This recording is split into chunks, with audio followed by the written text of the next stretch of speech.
Imagine standing alone in a prehistoric grassland 100,000 years ago. The sun is sinking below the horizon, and darkness is beginning to spread across the landscape. Somewhere nearby, something is watching you. You don't know where it is. You don't know how close it is. But it knows exactly where you are. Then you see it. Two glowing eyes staring from the tall grass. Not a modern lion, not a wolf. Something much worse. A predator larger, stronger, and more dangerous than almost anything alive today. Its body is built entirely for one purpose: killing. Its claws can tear flesh apart in seconds. Its teeth can crush bone. And right now, you're standing directly in its territory. What would you do? You have no gun, no steel blade, no flashlight, no vehicle waiting to rescue you. Your teeth are small, your nails are useless. You aren't particularly fast. You can't smell danger from miles away like a wolf. You can't climb trees as well as a chimpanzee. Compared to most predators, you're weak. And yet you're here today. Which raises an incredible question. If ancient humans were so poorly equipped for survival, how did they manage to survive in a world filled with giant predators? For most of human history, we weren't hunters. We were prey. Long before humans built cities, farmed crops, or sailed across oceans, our ancestors lived in a world dominated by carnivores. Massive cats lurked near water sources waiting to ambush anything that came to drink. Giant hyenas roamed the landscape in coordinated packs. Enormous bears towered over humans and could outrun them across open ground. Wherever early humans traveled, dangerous predators were already there. And these weren't ordinary animals. They were the result of millions of years of evolution dedicated to hunting large mammals. Every claw, every tooth, every muscle had been refined by nature to make them more efficient killers. Humans, on the other hand, seemed completely unprepared. Compared to other mammals, we lacked almost every natural weapon. We had no fangs, no claws, no armor, no camouflage. We couldn't sprint like big cats. We couldn't smell like wolves. We couldn't see at night like many predators. Even our children were unusually vulnerable, unable to move on their own for years. From a biological perspective, humans looked like an evolutionary mistake. If you were asked to predict which species would dominate the planet, early humans would probably be near the bottom of the list. Yet something unexpected happened. Many of those terrifying predators vanished. Humans survived. So what changed? The first advantage wasn't strength, it was fire. At some point, our ancestors learned how to control one of nature's most powerful forces. Suddenly, darkness was no longer the end of the day. A campfire provided warmth, light, and protection. Predators that confidently stalked humans during the night became hesitant around flames. Even today, many large predators avoid fire whenever possible. For ancient humans, that glowing circle of light created something priceless: safety. But fire offered another benefit: time.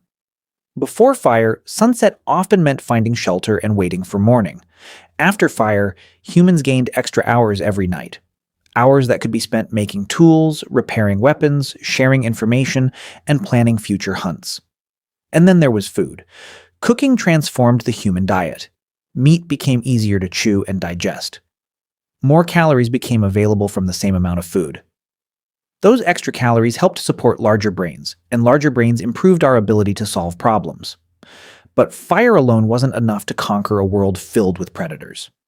Humans needed another advantage: endurance. Most predators are explosive athletes. They can sprint incredibly fast, but only for short periods of time. Humans are different.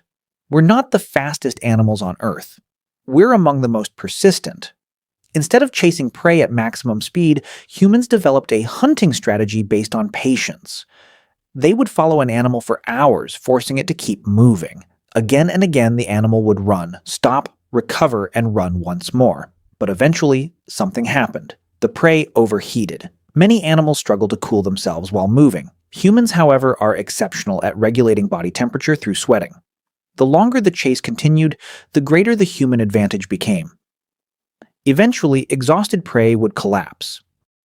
What looked like a weakness became one of humanity's greatest strengths. Then came another advantage: observation. Human brains evolved to notice patterns. A broken branch, a footprint in the mud, disturbed grass, a trail of feathers.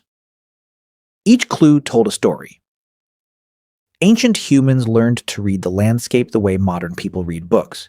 They could determine what animal had passed through an area, how large it was, and how recently it had been there. Over time, humans began studying predators just as carefully as they studied prey.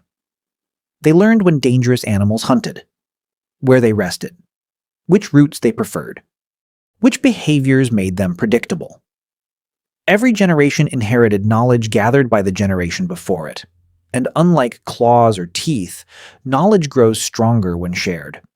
But perhaps humanity's greatest weapon wasn't fire, endurance, or intelligence. It was cooperation. Predators often hunt together, but humans took teamwork to an entirely different level.